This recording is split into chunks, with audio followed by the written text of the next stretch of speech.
Estamos novamente na nossa atividade presencial na Casa Espírita e também vamos promover aquelas que estão de forma online. Como sempre, a gente tem alguns recados, né? Então, nós temos o atendimento fraterno na casa, que é uma conversa, né, para algum esclarecimento, alguma pergunta que quer fazer, alguma dúvida, né? Então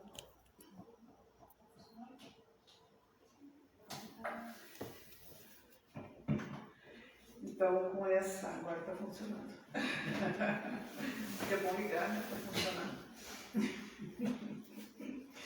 Então, nesse atendimento fraterno, a gente uma conversa bem tranquila, né?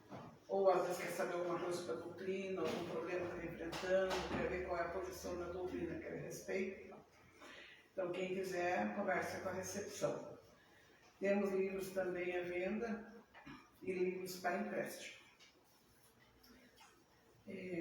Também conversa com a bibliotecária, ou que é a Maria, ou com a recepção dos livros para empréstimo. Então, para nós iniciarmos, nós vamos ler a mensagem que recebemos no início, que é a mensagem 74, psicografada por Tivaldo, no livro Vida Feliz, uma mensagem de Joana de Ângeles. O que não possas concluir agora, não te seja motivo de agastamento. Faz o possível em esforço e dedicação, no entanto, evita o aborrecimento que o aparente fracasso produz. Quando alguma ação ultrapassa a tua capacidade de executá-la, ou a circunstância não te permita fazê-la, cabe-te o dever da serenidade. Quem faz o que lhe está ao alcance, realiza o máximo. E o que não possas concluir agora, terminarás amanhã, se porfiares fiel ao compromisso. Então, com essa mensagem, que além de ser sempre um aprendizado, né, ela tem também o objetivo de nós prepararmos o ambiente, ou melhor, nós nos prepararmos de acordo com o ambiente, né, porque o ambiente, a espiritualidade já prepara, né, para que nós possamos estar mais concentrados para fazermos a nossa prece. Então, elevando o nosso pensamento a Deus, a Jesus, a espiritualidade, a amigo, a casa, nós faremos o Pai Nosso. Pai nosso que estás no céu, santificado seja o vosso nome, venha a nós o vosso reino, seja feita a vossa vontade, assim na terra como no céu. O nosso de cada dia nos dai hoje, perdoa as nossas ofensas, à medida que perdoamos nossos ofensores, não nos deixes cair em tentação, mas livrai-nos do mal, que assim seja. Então, dando continuidade ao estudo do Evangelho, que nós fazemos toda quinta e toda terça, seguindo os mesmos temas do Evangelho, né? Então, nós temos hoje para reflexão o capítulo 7 do Evangelho segundo o Espiritismo, Bem-aventurados os pobres de espírito, aonde nós vamos focar mais na humildade, né, como base das virtudes, que nós vamos ver sobre isso. Então, iniciando esse tema, nós temos um texto de Humberto Campos, do Chico, na verdade, assina, Chico Xavier, no livro Conto desta Outra Vida, e esse texto chamado Posições, ele narra que há um longo tempo compareceram lá no Tribunal Divino dois homens recém-chegados da Terra, recém-desencarnados. Né? Chegou um rei e um mendigo, os dois desencarnaram na mesma época. E os dois passariam por uma prova da humildade. Por quê? Porque eles tinham encarnado com essa prova de humildade. Era o que eles precisavam desenvolver dentro deles, né? Então, eles voltaram e passariam, é um conto da história, né? Não vai ter uma balança lá, né? Mas eles passariam por uma espécie de uma balança que o Espírito ia colocar para que ver qual que tinha conseguido essa prova da humildade, se sair bem na prova da humildade. Né? O que, se saísse bem, seguiria as esferas superiores, e o que, se não tivesse saído bem, ele teria que reencarnar e refazer esse trabalho, para adquirir humildade. Então, colocados na balança, deu uma grande diferença entre os dois. O primeiro que foi para essa balança da humildade foi o mendigo. E quando ele foi, a balança ficou muito pesada, bastante pesada. Né? E aquele peso da balança pode parecer para nós que era pela bagagem que ele tinha levado, pelas coisas boas que ele tinha feito, mas era pelo contrário. Aquele peso ali era dos sentimentos inferiores dele, que pesam bastante. Né? Aí o rei foi passar pela mesma prova. E quando o rei passou pela prova, a balança foi muito leve. Também poderíamos pensar que ele não tinha levado nada, mas foi o contrário. Os sentimentos dele eram leves. Então, para nós parece que não tem muito sentido, né? Porque a gente sempre imagina que o rei, né, poderoso, mais rico e tal, poderia não ser humilde, né? E o mendigo, naquela situação de pobreza dele ali, de necessidade, deveria ser humilde. Mas nesse caso, foi o contrário. O rei demonstrou ali naquela balança mais humildade do que o mendigo. Então o mendigo ficou inconformado com a situação, né? Ainda mais porque viu que teria que reencarnar, né? Então ele não aceitou, né? Ficou inconformado e já esbravejou, né? A primeira pergunta que ele fez foi onde estava a justiça divina. Ele estava enxergando aquilo ali, né? Aí ele já gritou, né? Mas eu fui mendigo, eu fui paupérrimo, eu passei fome, eu passei necessidade, eu passei frio, ele citou todas, que o Espírito sabia, né? E enquanto que ele, o rei, né? Ele teve tudo. Né? Então ele citou, eu vi os banquetes que o rei frequentava e eu não tinha quase o que comer, né? Eu vi a carruagem que o rei passava e eu andando a pé pelas ruas sozinho. Eu vi o rei passando com um manto dourado e eu sei agasalho. Né? Então ele foi citando tudo. Né? E o rei ali ouvindo tudo muito triste de ver aquela conversa do mendigo. Né? Aí o amigo espiritual que estava fazendo a prova da humildade conversou com toda a calma com ele e disse assim para o mendigo, ex-mendigo, né? Porque lá na espiritualidade agora já não era mendigo mais, mendigo ele foi naquela encarnação, né? Então falou para o ex-mendigo, você realmente viu a mesa farta do rei, mas você não viu quantos sacrifícios ele tinha que passar, quanta mal-estar ele estava ali naquela mesa por estar ali por obrigação e não por vontade. Né? Se você viu ele passar com carro bonito, uma carruagem, quando você estava na rua, mas você não viu o sofrimento dele com tantos problemas que ele tinha para resolver naquele reino dele, problemas diários para resolver, alguns fáceis, outros difíceis, né? Se você viu ele com o manto dourado, que era uma característica do rei, né?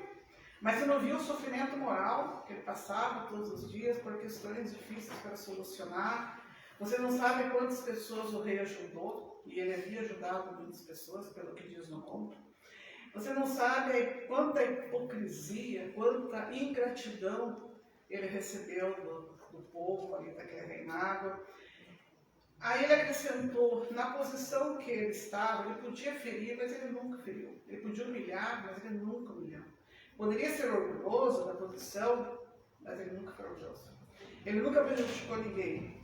E também, o principal, ele nunca desistiu de nenhuma luta. Aí voltou para o ex-mendigo e falou, você na condição de mendigo, você nunca passou por situações de tentações como o rei passou. Né? Você sempre quis ser ajudado, você sempre quis que te dessem as coisas, né? Que ajudassem você. Você não fez nenhum esforço para mudar aquela situação. Ele tinha vindo naquela situação, mas para sair dela, não para ficar acomodado. Ele disse, você não fez nenhum esforço, porque você se acomodou nessa situação de ajuda, né, de esperar ajuda. Você foi o tempo inteiro revoltado, egoísta, você foi orgulhoso, você foi invejoso, ciumento, né? E todas as situações que você aproveitou da vida foi para ganhar alguma coisa. Então, diante daquela situação, o rei ganhou, como diz na história, né, o passaporte para as regiões mais elevadas, né? Não sei se tem passaporte, mas no texto tem, né? E aí o mendigo, o ex-mendigo, né? Naquelas alturas estava quieto, né? Porque achou melhor ficar quieto. Mas daí perguntou, e agora? E eu? O que eu vou fazer comigo, né? Aí o amigo espiritual, com todo carinho, com todo cuidado, abraçou o ex-mendigo e disse assim, agora você vai renascer na Terra novamente, né? Você vai novamente passar por essa prova para ver se você aprende a ser humilde.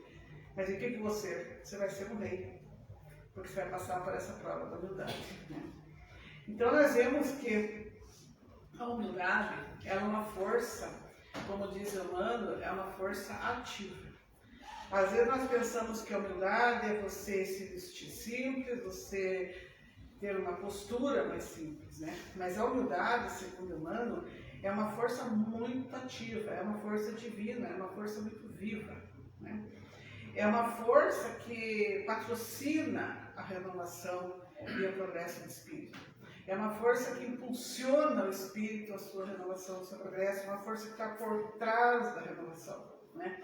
Então, por isso, a humildade ela é uma força muito ativa, ela não é uma força parada, né? Ah, eu sou humilde, eu estou parado aqui sem fazer nada. Não, pelo contrário, a humildade é uma força de ação, uma força de movimento, né? Então, ao contrário do orgulho, e se a gente não para para pensar, imagina que é o contrário, né?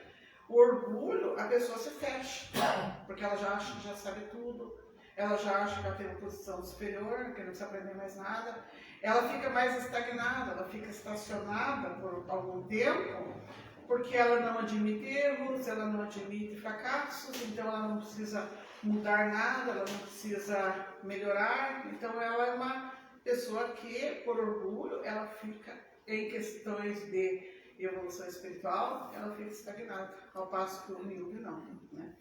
Então, orgulhoso por se achar melhor do que os outros, ele se acomoda naquela posição em que ele está. Então, humilde e orgulho, ele não tem nada a ver com ter ou não ter bens materiais, por exemplo. Não tem nada a ver com ter ou não ter cultura. Não tem nada a ver com ter ou não ter um intelecto mais desenvolvido naquela encarnação, né? Porque às vezes a pessoa tem, mas naquela encarnação tem um corpo que dificulta, ou a posição preocupa. Não tem nada a ver. Você pode estar em qualquer dessas situações e você ser humilde ou você ser orgulhoso, né? Então, Joana de Ângeles fala que muitas pessoas vêm nas reencarnações com missões muito nobres, missões muito difíceis, né? Muito grandes, mas se deixam dominar pelo orgulho e acabam não realizando aquela missão. Mas ela diz que muitos, muito mais, só que a gente não fica sabendo, né? Porque não é divulgado, tem posições terrenas elevadas em algumas situações, alguns cargos, algum trabalho, alguma coisa, mas que adotam humildade, elas adotam sacrifício, elas adotam a abnegação para o seu dia a dia, no seu trabalho, né? Então são pessoas que edificam bem, que ajudam, só que como eles adotaram humildade, ninguém fica sabendo, né? Assim como foi o caso do rei. O rei tinha uma posição mais elevada do país dele, mas ele adotou a ajuda, adotou aquele sacrifício, né? E ele foi mais humilde que o mendigo, né? Então, nós sabemos que a riqueza, o poder, eles são provas muito difíceis, né? Mas a humildade, ela é uma escolha, né? A humildade, ela é uma escolha de atitude, é uma escolha de comportamento. Você pode estar na riqueza e escolher a humildade, você pode estar na pobreza e escolher a humildade. Você pode estar numa posição elevada por causa de um desenvolvimento de cultura, intelecto, escolher a humildade, ou escolher o orgulho, né? Então, a humildade é uma escolha de atitude, é uma escolha de comportamento que qualquer pessoa, em qualquer posição, em qualquer contexto, ela pode escolher, né? Porque a humildade é uma conquista do espírito. Se ela é uma conquista do espírito, em qualquer situação que ela reencarne, seja uma postura mais elevada aqui para nós, no mundo físico, ou seja menos, seja com mais bens materiais, ou seja menos, ela vai ser humilde, porque é uma conquista que ela já tem. Então, a posição que ela se encontra aqui não vai interferir. Então, nós vemos de forma muito clara a humildade como base nas virtudes, na construção que Jesus fez das bem-aventuranças. Nós vemos ali claramente aonde ele posiciona a humildade, né? Então, no Sermão do Monte, ou da montanha, especificamente nas bem-aventuranças, que é a abertura do sermão, o sermão tem capítulo 5, 6 e 7 de Mateus, né? Mas a abertura do sermão, Jesus fala as bem-aventuranças, né? Ele abre o sermão com as bem-aventuranças. E ele estabelece ali, naquelas bem-aventuranças, uma escala de construção, pode ser chamada até uma escada de construção, porque é degrau a degrau, e logo na base dessa escala, lá embaixo, na escala, a primeira que ele coloca é a humildade. Quando ele inicia as bem-aventuranças, ele já coloca bem-aventurados os pobres de espírito. Pobres de espírito não quer dizer ignorante, não quer dizer pobre de bens materiais.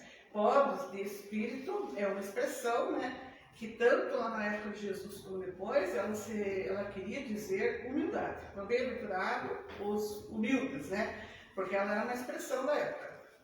Então, Jesus colocou a humildade como sendo a primeira. Como se ele quisesse nos dizer que é o primeiro degrau que nós temos que subir. Sem humildade, nós não conseguimos escalar, não conseguimos adquirir as outras virtudes, né? Nessa jornada evolutiva, então, a humildade, ela é a primeira, né? A base, vamos dizer, de todas as conquistas das nossas virtudes, né? Então, a humildade, por que ela é a base? Porque é ela que predispõe a alma a abrir-se à renovação, a abrir-se à melhoria, ao crescimento espiritual. Sem humildade, nós não queremos fazer isso. Nós não queremos melhorar. O orgulho faz com que a gente não queira melhorar. A gente não procure se renovar. A gente não procure crescer, porque o orgulho não permite. A humildade, ao contrário, ela se abre a isso, né? A nossa edificação, a nossa transformação, a nossa melhoria. E com o orgulho, nós ficamos retidos, né? Como diz o Emmanuel, numa visão imaginária sobre nós mesmos. Aquilo que nós imaginamos que nós somos, né? As virtudes que nós julgamos ter, às vezes só nós julgamos ter, né? A visão que só nós temos. Outros estão todos enxergando a gente de outra forma, nós estamos ali achando que nós somos os bambambam, como dizem, né? Então nós criamos, às vezes, com orgulho, uma ilusão sobre nós mesmos. Sobre as nossas qualidades, sobre o nosso estágio evolutivo, né? E como nós estamos dentro daquela ilusão, né, estamos assim muito empolgados com nós mesmos, né, nós não esforçamos para melhorar. Nós não fazemos nada para melhorar, porque nós não precisamos. Nós estamos achando que nós já somos suficientes, né? E a humildade é diferente. Ela se abre a novos aprendizados. Ela tem também uma frase de Emmanuel que diz assim, um olhar corajoso sobre si mesmo. Então, quando somos humildes, nós olhamos de forma corajosa para nós mesmos. Reconhecendo, né? Nesse ponto ainda não estou legal, nesse outro ponto ainda eu preciso aprender, nesse outro ponto eu preciso acertar, né? Nesse ponto ainda dói, eu preciso medicar, nesse está mais difícil, né? Estou patinando mais um pouquinho, mas eu tenho que melhorar, né? Então, esse olhar corajoso sobre nós mesmos é a humildade que nos dá. E só dessa forma nós vamos melhorar. Então, por isso que nós precisamos exercitar em nós o conhece-te a ti mesmo, que é uma frase bastante conhecida de todos, sempre falamos dessa frase, né? É um conselho muito antigo. Esse conhece-te a ti mesmo, ele estava grafado no antigo templo de Apolo, em Delfos, lá na Grécia Antiga. Ele tinha grafado esse conhece-te a ti mesmo na entrada. Depois ele foi associado a Sócrates, né? E Santo Agostinho popularizou essa frase. Nós conhecemos mais essa frase através de Santo Agostinho, inclusive Santo Agostinho faz parte da codificação espírita, tem vários textos dele, né? Mas Santo Agostinho pegou essa frase, conhece a ti mesmo, e ele acrescentou a frase. Ele mudou um pouquinho. deixou a primeira palavra, conhece-te, mas ele acrescentou, conhece-te, aceita-te e supera-te. Né? Então ele deixou a frase mais completa. Né? Então o que é superar? É trabalhar as nossas limitações. Né? Então para isso, para trabalhar as nossas limitações, a humildade é fundamental. Como que nós vamos trabalhar as limitações se nós achamos que não temos? A partir do momento que enxergamos com aquele olhar corajoso que eu falei, percebi que eu tenho limitações, eu vou trabalhar para melhorar. Né? Então, para nós nos conhecermos, nós temos que aceitar as nossas dificuldades, os nossos limites também, né? Até onde nós podemos ir, até onde nós temos condições, né? Então, nós temos que superar, por isso que ele diz, supera-te, né? Aceita-te é aceitar que nós temos dificuldades, que nós temos limites, e supera-te é corrigir essas dificuldades, é trabalhar por elas, é melhorar, né? Então, Santo Agostinho fez esse arranjo dessa frase aí, né? Então, a humildade, ela abre a vida, né? Ela abre-se a vida ao desenvolvimento das nossas potencialidades. Emmanuel escreveu um texto no livro Pensamento e Vida, tem um texto dele também, o livro é dele, né? Chico. O texto chama-se Humildade Viva. Então, ele faz um comentário que a humildade é uma força muito viva, né? É uma alma, ele diz que a alma humilde, viva, ela é uma alma aberta à vida. E ele faz uma comparação interessante. Ele disse que a alma humilde é uma alma muito fértil, é uma alma fecunda. Uma alma que acolhe a semente da renovação, que chega até ela. O humilde, o orgulhoso, não. Eu não preciso dessa semente, eu já sou bom, né? A humilde, ele acolhe a semente da renovação que chega através dos livros, de textos, de conselhos de amigos, de inspiração, da espiritualidade, seja de quem for que a gente tenha fé, né? Das próprias experiências do dia a dia, aquilo que acertamos, aquilo que erramos, são experiências que nós vamos valorizando e aprendendo com elas, né? Mas só vai acontecer se formos humildes, se nós entendermos que aquela experiência não deu certo, poderia ser diferente, então nós vamos aprender com ela, nós vamos mudar, né? Então, dessa forma, nós vamos colhendo os frutos disso, né? Mudando as nossas experiências, porque, como ele disse, a alma é fértil. O campo é fértil, o terreno é fértil para essas sementeiras que nós recebemos, por isso a humildade é viva. Então, na sua humildade, a pessoa consegue aproveitar todas as oportunidades que surgem para desenvolver o seu progresso, até os próprios erros, né? Os nossos erros são experiências que nós temos que aproveitar para aprender. Não se lamentar em cima dele. Não chorar sobre o leito derramado, como a gente fala, né? Aproveitar aquela experiência para ver como poderia ter sido diferente, né? Então, a própria palavra humildade, ou humilde, a base dela tem uma relação na etimologia dela com a palavra humus, né? Humus, ela quer dizer adubo também, solo fértil, fecundo, propício para o desenvolvimento de uma determinada planta, né? Então, assim também, a alma humilde, viva, ela é uma alma fértil. Ali vão se desenvolver as virtudes, porque nós acolhemos as sementes das virtudes, né? Ali vai crescer as virtudes, porque nós preparamos o solo. É aquele solo da parábola do semeador, né? A parábola do semeador que Jesus contou tinha 4 solos, 3 não deu nada. Cresceu, morreu, o outro não cresceu, né? E o último solo, a planta se desenvolveu, deu frutos, deu sementes, deu flores, né? Esse é o solo dentro de nós, no nosso coração, daquele que possui essa humildade viva. É uma pessoa perfeita? Claro que não, não é. Justamente a humildade viva olha os nossos erros, as nossas imperfeições para corrigir, né? Mas ela é aberta a uma vida mais abundante, uma vida mais saudável, mais plena. Então, essa virtude, ela sendo viva, ela sendo importante dessa forma, ela é a base da Sermão da Montanha. A primeira virtude que Jesus coloca lá. E na sequência, Jesus vai colocando as outras virtudes, todas numa ordem muito interessante, né? E na sequência, ele fala dos aflitos, né? Bem-aventurados os aflitos. Por que não falou antes? Porque é importante nas aflições nós já termos o conhecimento da humildade, né?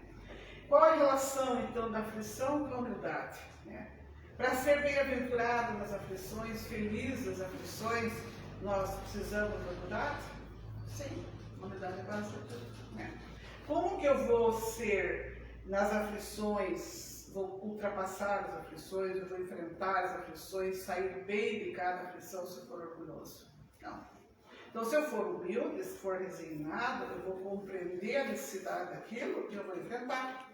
Como que eu vou reconhecer os valores de uma experiência, de uma aflição, de uma dor, de um sofrimento que eu estiver passando, de uma experiência difícil? Como que eu vou crescer com ela?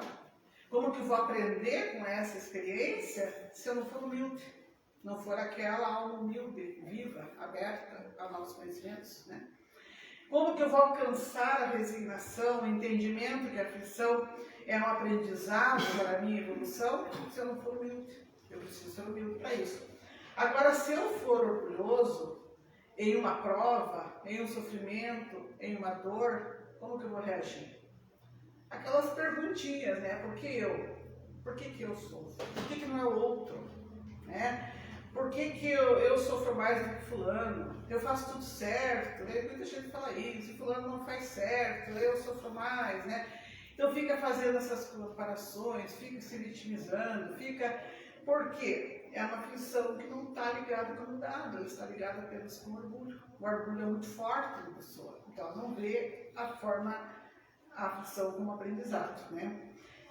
Tem um texto no Evangelho segundo o Espiritismo, no capítulo 5 também, que Kardec coloca lá, o bem e mal sofrer, um texto lá Lacordaire, na parte das instruções dos Espíritos, onde ele diz que as aflições são oportunidades de crescimento do Espírito, e também uma oportunidade de reparação de erros, mas só uma alma humilde entende isso, entende dessa forma. Só a alma humilde que vai entender a aflição como uma reparação de erros, vai entender a aflição como uma oportunidade de crescimento. A aflição, quando a gente fala qualquer tipo de dor maior ou menor, né, dificuldade maior ou menor. Nesse texto também, todo o texto, na verdade, fala nesse sentido, né? Então, quando Jesus fala sobre essa questão da bem-aventurados aflitos, ele não fala de modo geral, ali nos textos do Evangelho segundo o Espiritismo, que todo sofredor é bem-aventurado. Toda pessoa que passa por uma prova. Porque todos nós, no planeta que estamos, no grau que nós estamos, nós passamos por provas, dificuldades, né? Nós estamos num planeta de provas, né? Então, todas as pessoas passam, mais ou menos, uma prova com mais intensidade, com menos intensidade, de mais sofrimento, de menos sofrimento, mas todos passam, uma hora ou outra passa, né? Mas ele não está falando que são felizes só por passar a aflição. Ele está falando que são felizes aqueles que suportam as provas com humildade, que aproveitam as provas para a sua evolução, aproveitam aquela dificuldade para melhorar espiritualmente. Então não são todos felizes, são esses que têm essa visão dessa humildade viva. Na sequência, Jesus coloca a brandura, né? Então, no Evangelho segundo o Espiritismo também, no capítulo 5, no item 4, Kardec fala das aflições atuais nossas, daquelas aflições que não são programadas, porque nós sabemos, isso já vem sido falado há bastante tempo aqui, que nós temos uma programação de reencarnação, né? Mas às vezes nós criamos provas no meio do caminho que não estavam na nossa programação, né? Então nós criamos devido ao nosso caráter, devido ao nosso mau proceder, a nossa imprevidência, a falta de cuidado, a nossa irritação, nossos desequilíbrios, né? Mas principalmente pela falta de humildade. Então, depois que passa, a pessoa vai refletir. Se eu tivesse feito diferente, se eu tivesse sido mais calmo, mais gentil, mais delicado, mais educado, mais prudente, mais cuidadoso, eu não estaria nessa situação, né? Mas se deixou levar pelo orgulho. Então, por que Jesus colocou a brandura, ou é mansidão, é ser pessoa mansa, ser calma, ser branda, né? Todos esses significados. Como que eu vou ser manso? Como que eu vou ser calmo? Vamos ser brando, né? Na ausência da humildade, né? Como que eu vou ser brando, humilde, se eu não entendo as minhas aflições? Né? Como que eu vou ser calmo, brando, se eu não entendo que aquelas aflições são necessárias para mim? Não, a pessoa não é, né? Se ela não entender dessa forma, não vai ser branda, ela não vai ser calma. Ela vai ser irritada, ela vai ser revoltada, ela vai se lamentar, ela vai se achar a vítima, porque ela não aceitou a aflição com brandura, ela não aceitou a aflição com humildade, desta forma ela não foi branda. Por isso Jesus coloca nessa sequência, né? Então a falta de mansidão, a falta de brandura, a falta de calma, é a falta do perfeito entendimento das aflições e a falta de humildade. Então, se nós formos descendo, nós chegamos na base que é a humildade. Então, Jesus é construindo essa escala das bem-aventuranças, colocando 7 virtudes, né? A próxima ele coloca a justiça, é um pouquinho mais difícil, vai dificultando, né? Então, sem humildade, será que eu serei justo? Eu posso ser justo se eu não for humilde? Não. O orgulho, muitas vezes, nos faz ser injustos. Injustos com os outros, injustos nas opiniões, injustos nas atitudes, nas nossas formas de entender as coisas. Sem humildade, eu não entendo a justiça divina, aí eu condeno, eu fico revoltado, né? Quando estou agressivo, que não tenho a brandura, quando estou revoltado, né, sem a brandura, sem a humildade, será que eu vou ser justo nas minhas opiniões? Não vou, né? Porque o orgulho me faz pensar que eu sou superior, então as minhas opiniões acabam sendo falsas, né? Na sequência ele coloca a misericórdia, que é a caridade, é pesar pelo sofrimento do outro, né? É você se preocupar com o sofrimento, é você perdoar, é entender o erro ou o equívoco do outro, né? Então a misericórdia, ela tem essa conotação, né? Se voltarmos lá, de entendimento do equívoco, entendimento do erro, entender o outro, a posição que o outro se encontra naquele momento, né? Se eu não tenho humildade, eu não consigo fazer isso, né? Então a misericórdia, no Evangelho segundo o Espiritismo, ela tem uma frase interessante que ela diz que a misericórdia, ela é o complemento da brandura. Por isso que Jesus colocou para cima. Ela complementa a brandura. Ela adiciona um tempero na brandura, um pouco mais forte do que a brandura, né? Vocês devem estar lembrados que Jesus falou em uma situação que nós somos, vós sois, né? Ele falou, o sal da terra, o sal é um tempero, né? Então ele se referia a esses temperos que nós devemos colocar nas nossas vidas, né? A misericórdia, a justiça, a brandura, a humildade, né? Esses temperos é que influenciam na sociedade e que hoje falta muito na sociedade. A sociedade está meio destemperada, né? E na sequência, ele coloca 2 mais difíceis. A pureza é mais difícil, né? Será que sem a humildade eu tenho a pureza do coração? Não tenho. Porque tem uma frase que diz assim, que o orgulho é uma impureza. Então, se eu tenho essa impureza, eu não tenho pureza, né? Então, a humildade, sem humildade também, eu não vou ser pacificador, eu não vou ter paz, eu não vou ser aquela pessoa que agrega, que constrói, né?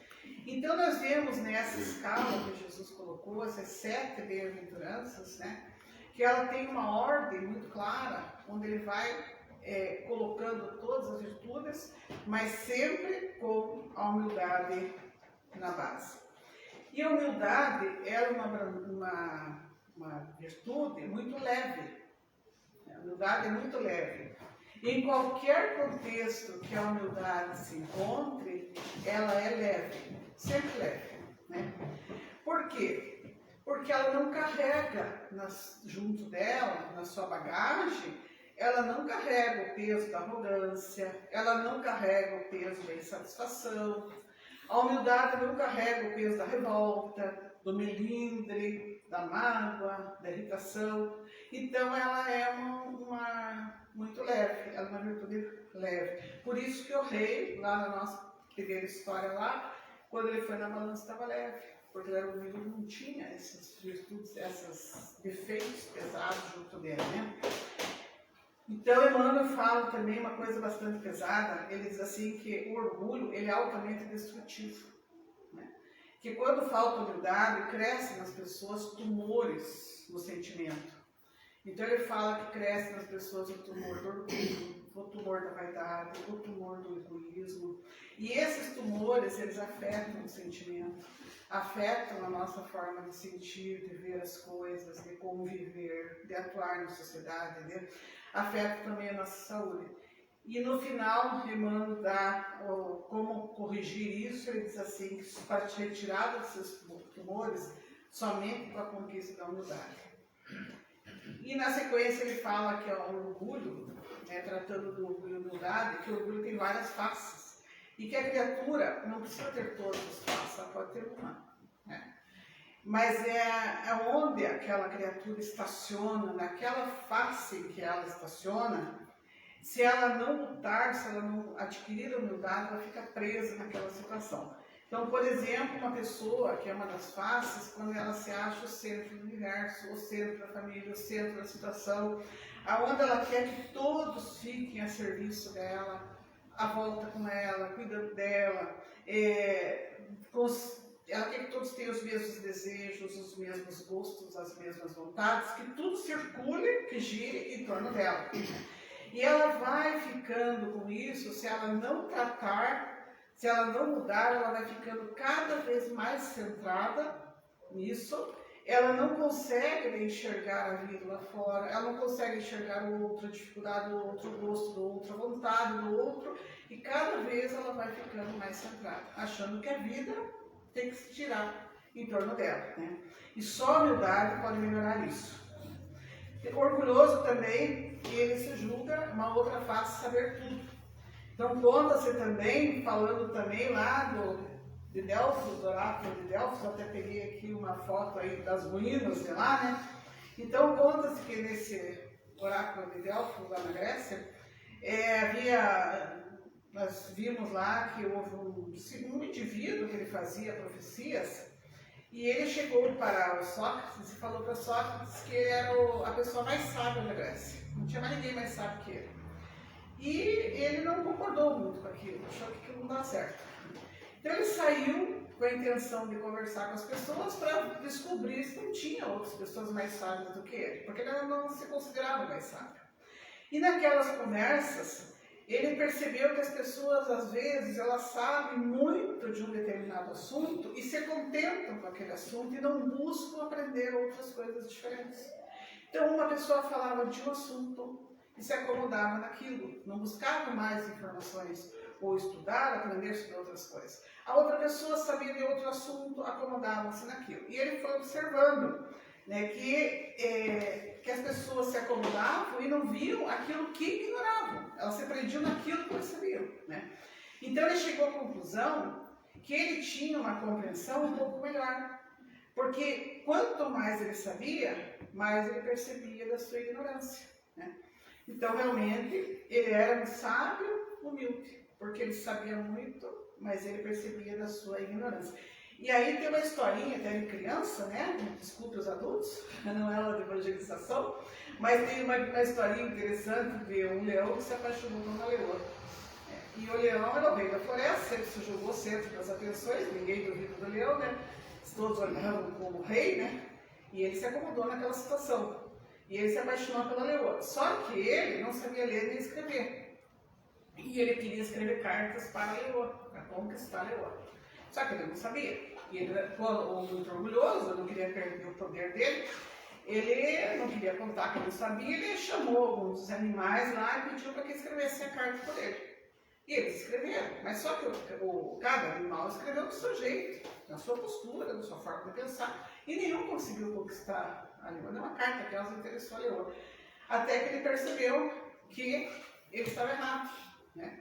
Que ele estava sendo orgulhoso demais. Então ele foi procurar um outro animal lá da floresta que sabia bastante, pediu para aprender a ler e escrever, né? Admitiu que ele não sabia tudo, admitiu que ele estava sendo muito orgulhoso, foi aprender a ler e escrever para escrever uma carta para a leoa. Aí sim, quando isso aconteceu, ele escreveu com o seu sentimento e ele ganhou o coração da leoa, né? Deve ter casado, ter seus dois, né?